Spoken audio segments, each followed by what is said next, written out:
He fired him in front of everyone, humiliated him like he was nothing. But less than 24 hours later, this same man would be on his knees begging that janitor for a job. How did it come to this? Well, you're about to find out. It was 6 a.m. on a Monday morning. Jerome, the janitor, had been working at Patterson and Company for nearly 20 years. He'd cleaned every office, every hallway, every conference room, and not once had he ever been late. But this morning, as he pushed his cart into the marble lobby, a sharp voice cut through the quiet. Boss. Hey, you... What's your name again? Jerome, sir, Jerome answered. Boss. Right, Jerome. I don't like the way you're dressed. That shirt's faded and your cart looks like it's falling apart. We're a high-class company and I won't have you people making us look bad. The words "you people" stung like acid. Jerome swallowed, forcing a polite smile. Sir, I was just about to replace the mop, and the shirt... Boss. Save it. In fact, you're fired. Effective immediately. Go clean somewhere else. Right there in the middle of the lobby, in front of security guards and 2 receptionists, Jerome was humiliated and sent packing after 20 years of service. Jerome didn't argue. He didn't shout. He simply gathered his things, nodded, and walked out into the cold morning air. But here's the thing the boss didn't know. Jerome wasn't just a janitor. He'd been working at Patterson and Company as a favor to an old friend, while running his own commercial cleaning business on the side, a business that had been growing faster than anyone realized. The very next day, Patterson and Company faced a crisis. Their largest client was coming in for a surprise tour of the facility, and the place was a mess. Jerome had been the only one who knew exactly how to prepare for these inspections. By 8 a.m., panic was in the air. The boss barked orders at the remaining staff, but nothing worked. The floors were streaked, the bathrooms smelled, the lobby windows were stained. Lucas, the client's representative, arrived, and within 10 minutes he was shaking his head in disappointment. Lucas. This is unacceptable. We can't work with a company that doesn't maintain its own premises. We'll be taking our business elsewhere. In an instant, the company lost a multi-million-dollar account. Desperate and humiliated, the boss called every cleaning service in town. Most were booked solid. Finally, one company said they could send someone immediately. Jerome's company. When the boss heard the name of the owner, his stomach dropped. But he didn't have a choice. An hour later, a sleek van pulled up to the building. Out stepped Jerome, in a tailored suit, not a janitor's uniform. His company logo gleamed on the side of the van. Jerome Facilities Group, Elite Cleaning Solutions. The boss stammered as Jerome walked toward him. Boss. Jerome, listen, about yesterday. Jerome. You fired me. I remember. Boss. Yes, but I need your help. My company is in trouble. I'll pay double your rate if you can. Jerome paused, letting the silence stretch. The receptionist, the security guards, the staff, all of them were watching. Jerome. Funny thing, sir. Yesterday I wasn't good enough for this company, and now, less than 24 hours later, you're offering to pay me double? The boss shifted uncomfortably. Jerome. I'll take the job, but on my terms. Over the next few hours, Jerome's team transformed the building.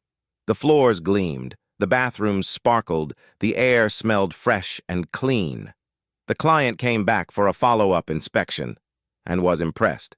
They reinstated the contract. But here's where karma really hit. Jerome handed the boss his invoice. It was 3 times what the company normally paid for cleaning services. Boss. This is outrageous. Jerome. It's the market rate for emergency service. You could have kept me on staff, but you chose pride over respect. The boss had no choice but to pay. The staff exchanged knowing glances. Justice had been served. Never underestimate someone just because of their job title, the color of their skin, or the clothes they wear. Today's janitor could be tomorrow's CEO, and the way you treat people when you think they're powerless will be remembered when they have power over you. As Jerome walked back to his van, Daniel, in a sharp gray suit, stepped forward. Daniel, Mr. Jerome, I've been watching how you handle yourself. I represent a chain of luxury hotels, and we're looking for a national facilities partner. Are you interested in a multi-million-dollar contract? Jerome's eyes widened slightly, but before he could answer, the camera fades to black. And that is where things took a turn no one saw coming. Just when Jerome thought the day couldn't get any better, a stranger stepped forward with an offer that could change his life forever. But as Jerome was about to sign the biggest deal of his career, someone from his past returned and threatened to destroy everything. The man in the sharp gray suit extended his hand. Daniel, Mr. Jerome, I'm Daniel Price. I manage operations for Royale Vista Hotels. We've been searching for a facilities partner who values excellence and integrity. Today, I saw both. Jerome raised an eyebrow. Daniel, we're talking a multi-million-dollar, multi-year contract, if you're interested. Jerome couldn't help but smile. This was the kind of opportunity most entrepreneurs only dreamed of. Behind them, Jerome's former boss watched, pale and speechless. The same man who had humiliated him in front of the staff was now witnessing him being courted by a luxury hotel chain. Jerome could almost hear the whispers among the employees. That's the guy they fired yesterday? Later, that. Afternoon, Jerome sat in a sleek conference room at the Royale Vista headquarters. Contracts were on the table. The numbers were life-changing. Daniel, we'd like to sign today, but there's one condition. We need your team operational in all 15 of our locations within the next month. Jerome thought for a moment. It would be a massive challenge, but he was ready. Jerome, consider it done. As Jerome was reviewing the contract, his phone buzzed. It was an unknown number. He ignored it. It buzzed again and again. This time, a text appeared. I know who you really are. Sign that contract, and I'll make sure everyone else knows too.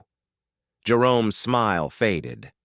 Later that evening, as Jerome left the hotel's parking garage, a figure stepped out from the shadows. You've built yourself a nice little empire, Jerome, but we both know it's built on a lie. A voice spoke out.